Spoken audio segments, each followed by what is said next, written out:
But I really, really want to find those people that are just like me, who feel invisible. I'm really curious to know, what numbers do y'all look at? Which ones do you know are there and maybe think you should look at but don't? And what do you ignore? Let's go. Alec, talk to me.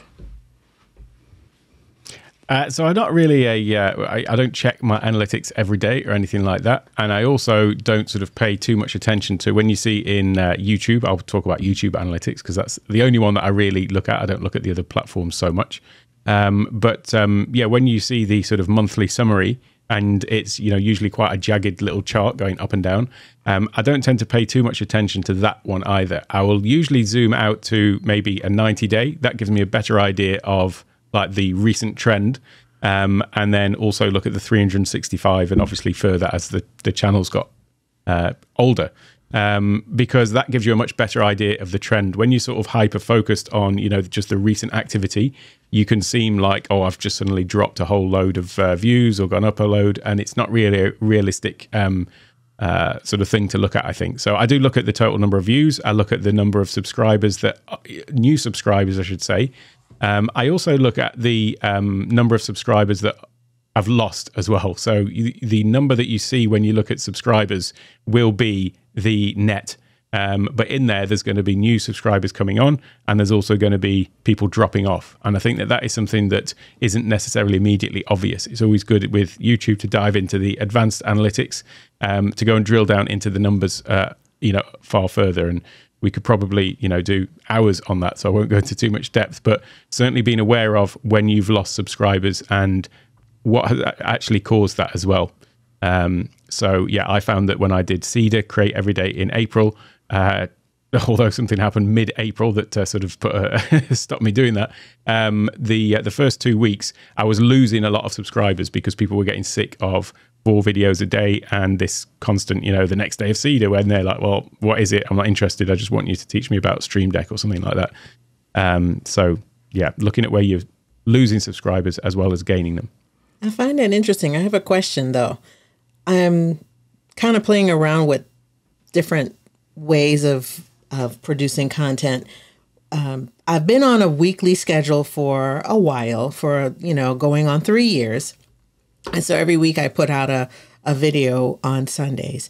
And then there are times when we blitz. So like you just mentioned, CETA, it's usually one of those situations where we do a blitz where we're doing a video every day or something like that. I'm currently doing that this month.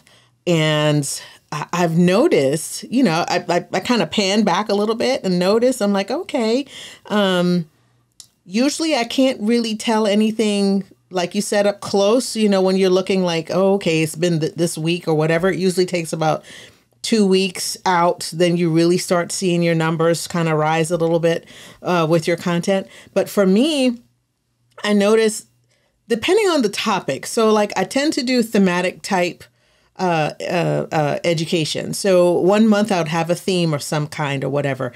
And then as the weeks go on, then I'm looking at the numbers, and I know I shouldn't be looking at the numbers, but I'm just like, okay, well, this is not resonating. So it's time to pivot. And then I'm like, well, maybe it is, but then maybe it's not, So then my insecurities sent it, and I'm like, no, I had a plan for this, so I didn't want to be so fickle. But at the same time, it's just kind of weird, and I don't like looking at numbers.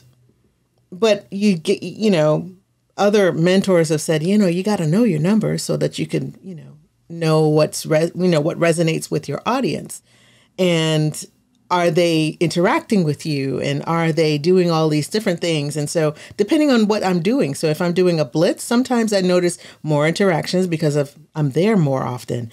But then in some other times, and when it's just weekly, it's slow and steady. So I don't know. The jury's out. It gives me anxiety to look at that stuff, and I really don't want to look at it. I really don't. Rich, you of all of us are most consistent about shorts lately. And I'm wondering what you've learned in doing those, if if it's changed anything in the way that you look at your numbers or you look at what content you should be doing next. Actually, the shorts, the vertical format shorts on Reels, TikTok, YouTube, everything, Facebook, don't do well for me the way I've been doing them, which are outtakes of our podcast. What has been doing oddly well is when I do like Joe Rogan style clips where, our show, we talk about 4 to 6 topics. And I take those topics and I just lop off. It's a 3-minute or a 2-minute chunk, and I put them up there in a separate playlist, clips. But they're highly focused on one topic with one thumbnail about that one topic. And those do a whole lot better. And I actually pick up subs from those. Not from the long 20-minute podcast talking about 4 to 6 things, but from the individual clips of just individual things. And they are short in that they're not long in length, but they're not vertical shorts. They're only the short ones that go on. They're just short, like 3 minutes or something. So that's what I say when I say short. It's a very confusing thing to talk about. So, but I do better with those. As far as looking at numbers, I don't really care. I just want stuff to be put up. I just want to figure out a faster way to do it and just do more stuff. That's really all I care about. If something, I made a stupid thing about worms falling out of the trees on my van last summer. It got 20,000 something views, and who knows what's going to hit? You don't know. Gretchen with her lobsters. It's crazy. You just never know what's going to happen. So, I start my day out with emails about analytics on my business side, and I even there. Sometimes I just ignore them because there's nothing I can do at that moment with that data other than know that this client sent me 3,000 of these things to deal with. Okay, cool. Everything's so automated. Everything's taken care of. I now know I can move on with my day. But if I read, it would probably take me at least an hour to go through all the data points and all the different things that I do that have reports. And I have stopped doing that. The only thing that I really keep track of is my bank account. It's just, making sure that dollars are coming in and dollars are going out right. And they are, because that's the one major thing that is going to affect my life the most. I'm going to just, every once in a while, just make sure that I understand where analytics are on a website, analytics are on my Kajabi page, analytics on my YouTube page. I'll check on that once a month just to kind of get a clue. But again, it's just one of those things, I'll joke, let go, let God, because it's, there's not much I can do at my level. It is what it is. Just to sort of build on that, I think that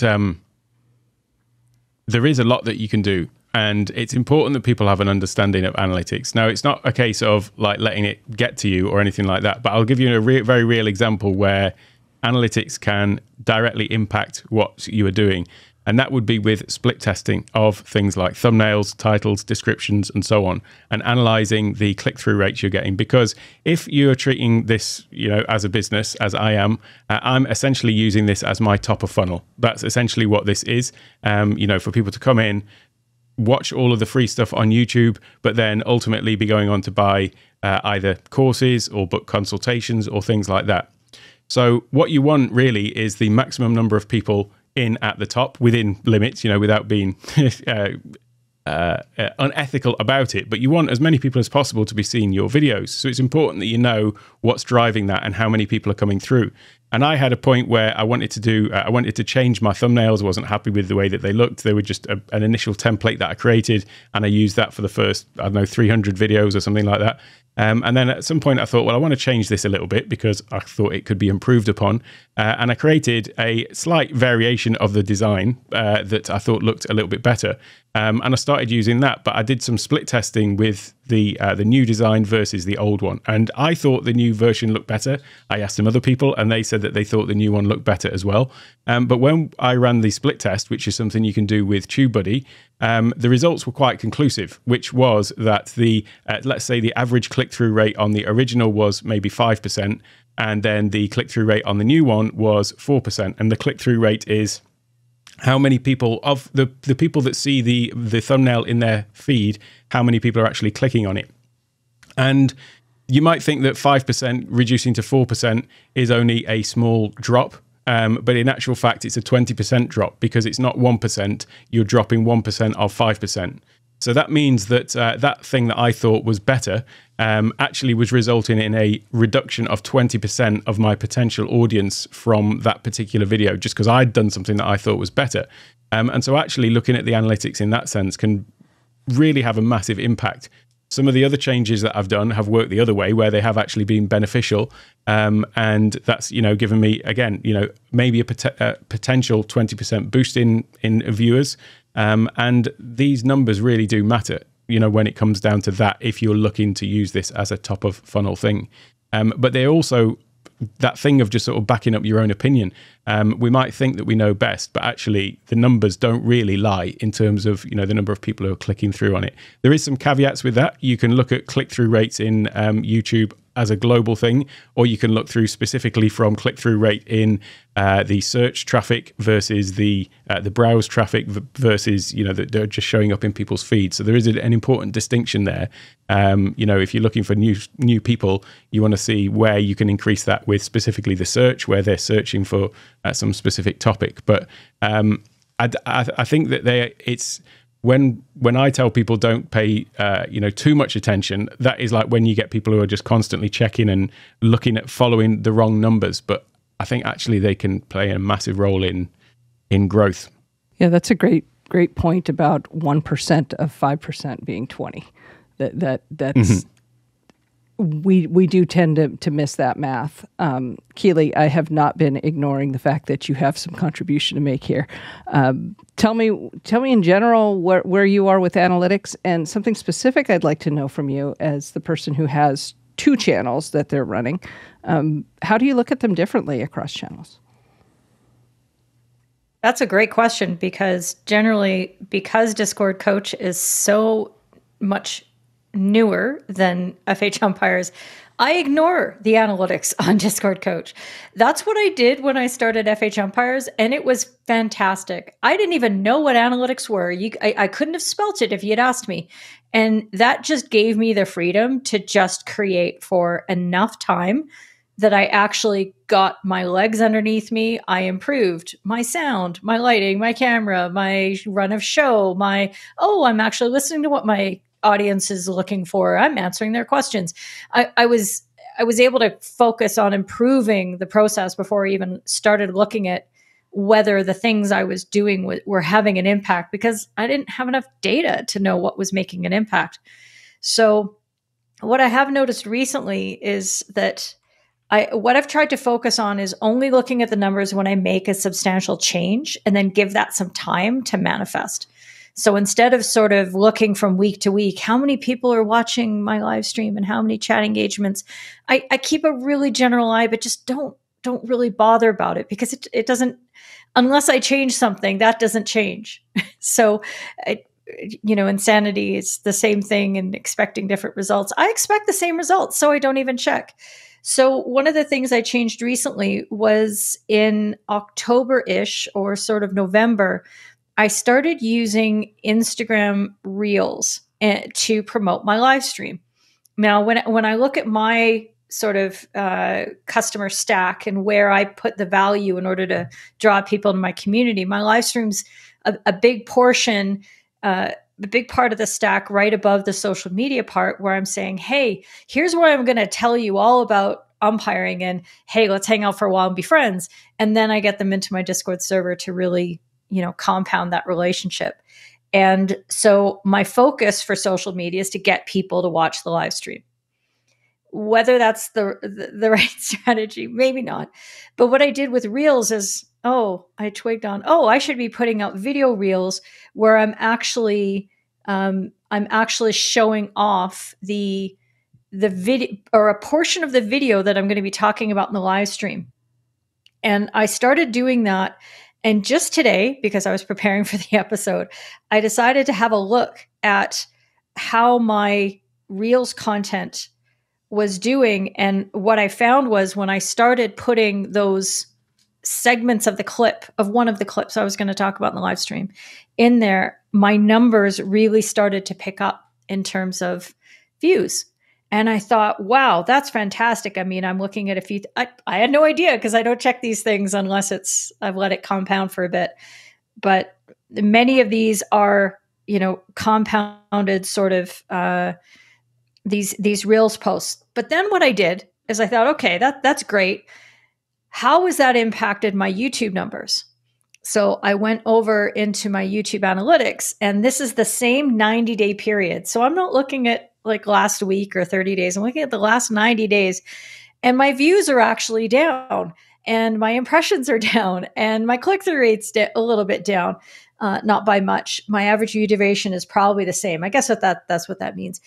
And so what I'm finding is even though I'm getting more people seeing the advertisements basically for my live streams on Instagram and seeming to like it, and that's picking up momentum, it's not turning into the people that are going to come watch the live stream and then get invested in what I'm offering. So trying to tie those things together and see, is this meeting my objective, is something that I'm really trying to focus on, because it means nothing to me if I have any of these reels that are at 3,000 views.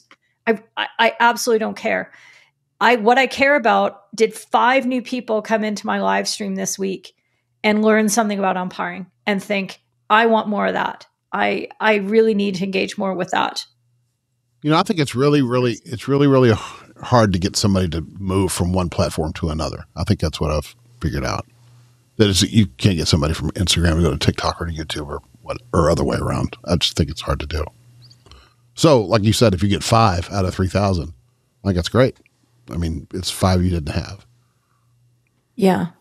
But it looks like that hasn't even happened out of this. Yeah. I'm still going to keep doing it. And there's no way to track that either. There's dark social where somebody just tells a friend about you, and where there's no way to track the click or the share or whatever. So there's that. I mean, who knows? Who knows if any of it works or how well it works? Yeah, very true. And especially with areas like mine or telemedicine with Rob, I mean, we're not out there getting famous and building these big audiences. So the data is always going to be small. One person can change our trajectory. 5 umpires could change my trajectory and how I'm doing with my community. So yeah, it's interesting but sobering to have a look at something like that and realize the numbers don't mean shit. What we really want are the results that go with our business. So I hope that kind of answered the question. You mentioned something there about the data sample size as well, and that's an important thing to just reiterate, is when you're doing anything like this, it needs to be statistically significant. So there's no point running a split test on the example that I gave earlier about thumbnails, and you get like 2 views from one and 1 view from another, and you say, oh, well, this one's 50% better. You need to have a significant sample size. And when you do that split testing in TubeBuddy, for example, you can either set the time that it's going to run for, but there is an option to just let it run for as long as it needs to be statistically significant. And when I've done that on a whole range of videos, some videos have been complete within a month in terms of how long, how many times it's run the split test, and other ones I'll get like a report maybe 6 months later because it's just a video that doesn't get many views, and it's taken that long just to get the sample size. So that's definitely an important thing to be conscious of.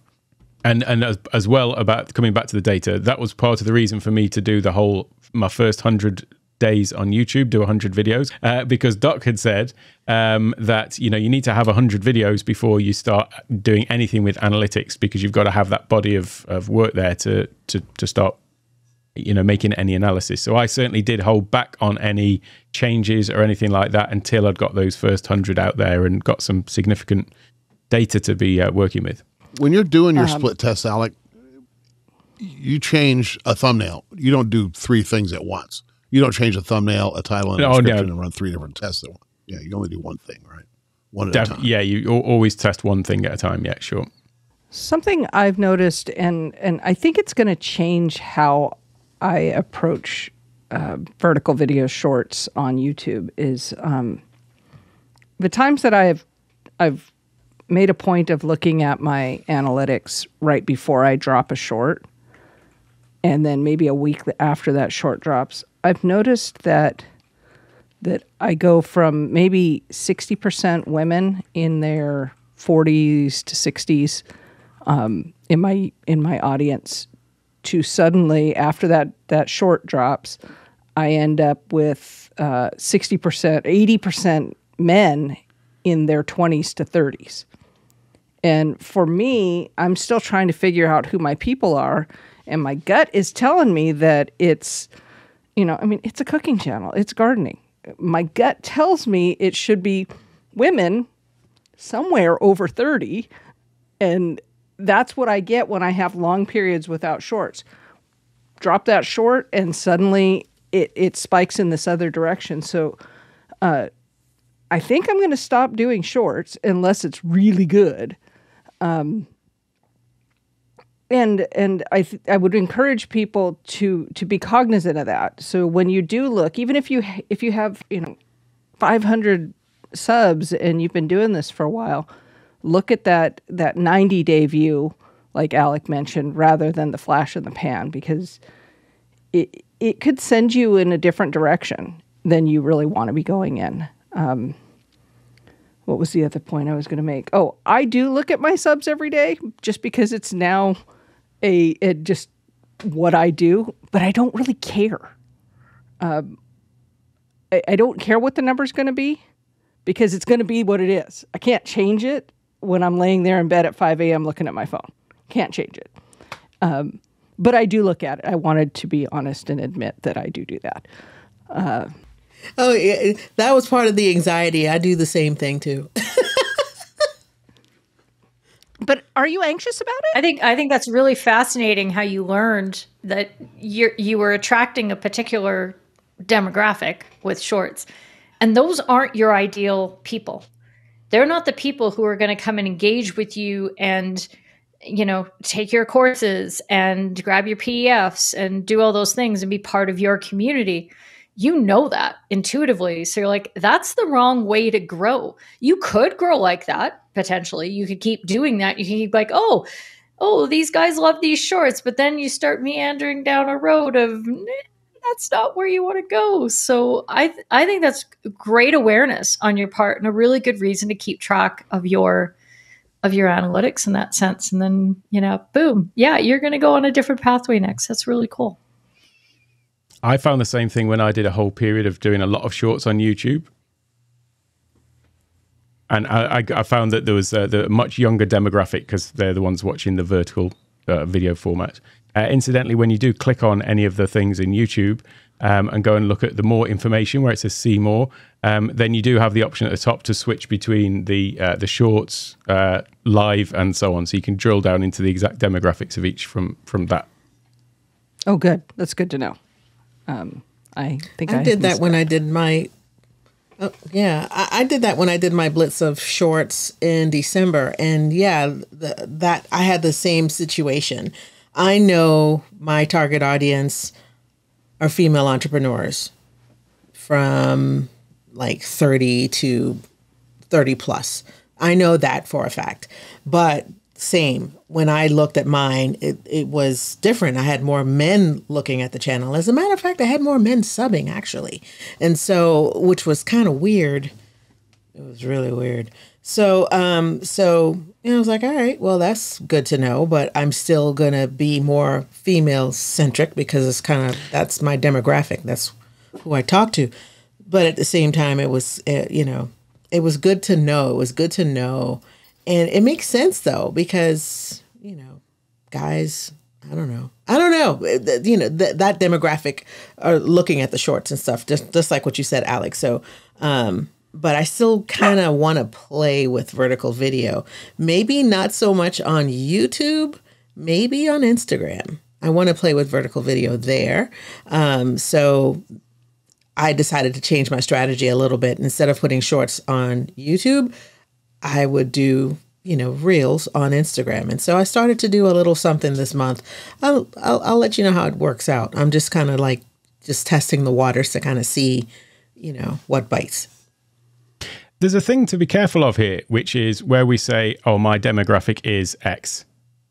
And then the data is telling us something different. So when I started my channel and I was creating tech tutorials, in my mind, I was imagining people kind of like me. That's who I was creating for, because it's kind of like the me from 2 months ago. So I was just a bit further along of that kind of thing. But actually, I think that there's a point of your audience does also reveal itself to you. You might, obviously with Keely, you're clearly a very tight niche of what you're aiming for. But actually, the sort of people who have ended up being my ultimate like clients who are, paying me for ongoing coaching and things like that, are in a very specific demographic, which maybe I wouldn't have necessarily assumed that that's who I was talking to from the beginning. So definitely you need to be open to the option of, I might be wrong about who is actually finding most value in my stuff. And if you are aiming at, in your case, Michelle, you're aiming for the female demographic, but there's lots of, because your content isn't, gender biased in any way. It is just all about, how to use these tools, how to do these things, and all about how to create your personal brand and so on.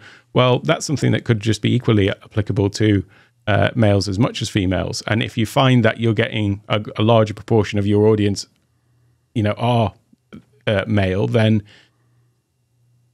I say embrace it to a point. It's they're the people who are finding value in it, regardless of age, gender, nationality, or anything like that. True. Very true. Very true. And it makes me think. It makes me think. Because my whole life, I knew that was what I was called to do. And it's just really interesting to see how things are panning out. My career, as far as, my some of you guys know I'm a nurse in real life. And I've been my entire career in women's health and, focused on that. And it's really interesting as I go on this content journey, sharing the things that I'm learning, because, I'm, like you said, the me of 2 months ago, I didn't know this, and now I know this, and now I can teach someone else, is not gender specific, which is true. However, I guess I will look at the numbers. I will not avoid looking at that. No matter how anxious it makes me. However, the demographic of people that I see and I want to elevate, they're invisible. They're always invisible. They look like me. So we're here, we do the work, we do everything, but no one sees us. We are stealth. And so that's kind of why I want to focus on that, because we're invisible. And the part of what I want to do is to give voice to that so that you could come out of hiding and say, you know what? You don't have to be invisible. You can step out and do something. And maybe one day you may be visible. But, most of the people that I'm talking to are just like me, and they're invisible, but they're doing the work anyway. So I don't know. I just find it really interesting looking at these analytics to see kind of what's happening and who my my voice is resonating with. And if it's resonating with, that put, a different genre than I initially thought I was resonating with, then so be it. That's great. But I really, really want to find those people that are just like me who feel invisible. I have a wish list analytic that I would love YouTube to give to us. And that would be, they want us to attract people to the platform and keep people on the platform. So it'd be very interesting to me to know when I have posted about a live or a video somewhere else, where are they coming from? I would really like to be able to say this video that I posted on March 3rd X number of viewers or X percent of viewers came from Facebook. Or, so you would know where to put that, for lack of a better term, advertising effort in and what's working, or are they all coming from YouTube? I know that we can see, the suggested or your subscriptions and things like that, but it's the stuff that comes from off platform that I'd really like to be able to dive into and understand better. Does anybody else have a wish list analytic? Didn't YouTube give us that? I was just looking. It does give you sites, but not down to the video, like specifically, so that you could track, like, oh, it's from this post. I was just looking for where it is, but there is something that shows you like sites that they've come from and stuff like that. So you would be able to see number from Instagram, for example. I think, I'm not sure. Yeah, I've seen that because I've seen it before, but not specific, not as specific as you're saying, Dina. But then again, most of the information when I do the drill down, when I go into the advanced mode in analytics, don't really tell me very much because my numbers are not statistically significant yet. They don't have enough data in order to tell me what I need to know. So I'm just putting out more videos to increase that number. Eventually I'll find that information, but it's pretty interesting to figure out what resonates because those are the ones that get the views. So make more videos like that. I'm looking at my channel analytics on the whole, how viewers find your live streams on the content tab, and alarmingly, Facebook still accounts for 35%.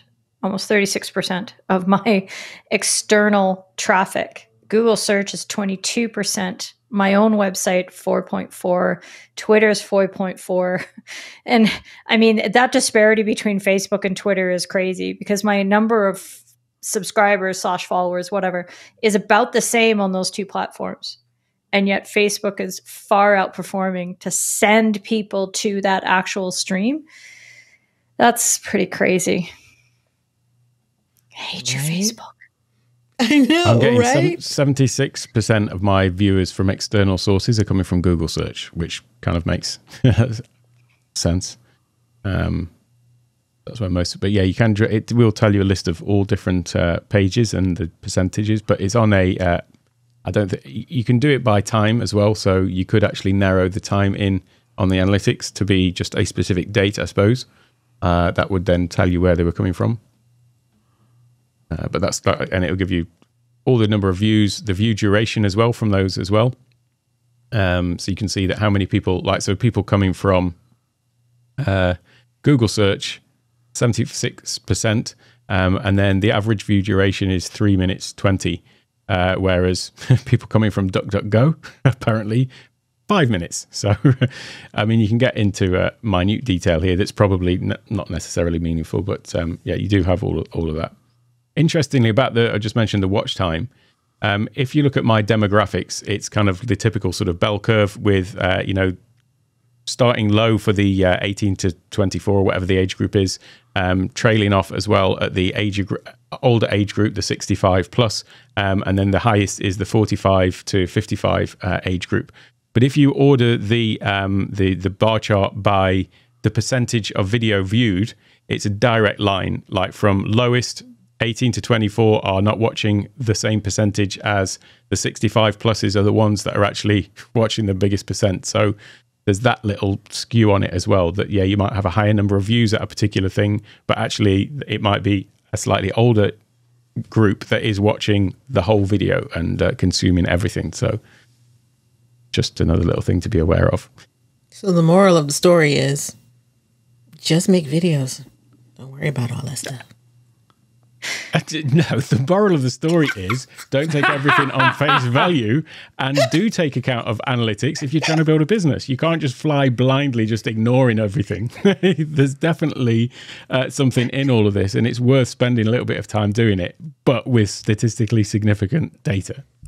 I was just messing with you, Alec. I thought we were going to get back to blogging and we were going to have another dust up. I mean, I was like, yes, let's go. Stir the pot a Don't little make me bit. have to Come separate on. you guys. Well, one thing that I really do want to reiterate for me is I look at the data all the time. I'm looking at all these numbers, and I don't bounce around in what I'm doing based on that. The takeaway, I think, is look at it, be aware of what information is available to you, because I mean this is great information to help grow your business, but be mindful and have purpose in the changes that you make. And, don't just follow a hot, a viral type of trend. Don't do that. Take your time. And the only way you're going to get this data is if you're creating videos. Thanks for hopping on to our Creators Pod. If you enjoyed it, we'd love if you would subscribe wherever you get your podcasts and tell a friend about it. Seriously, tell a friend. Check out the video version of our podcast on our YouTube channel, The Creators Pod. The Creators Pod is produced by C22 Media, Alec Johnson, Dina Taylor, Keely Dunn, Michelle Lawrence, Rich Graham, and me, Rob Valls. Thanks.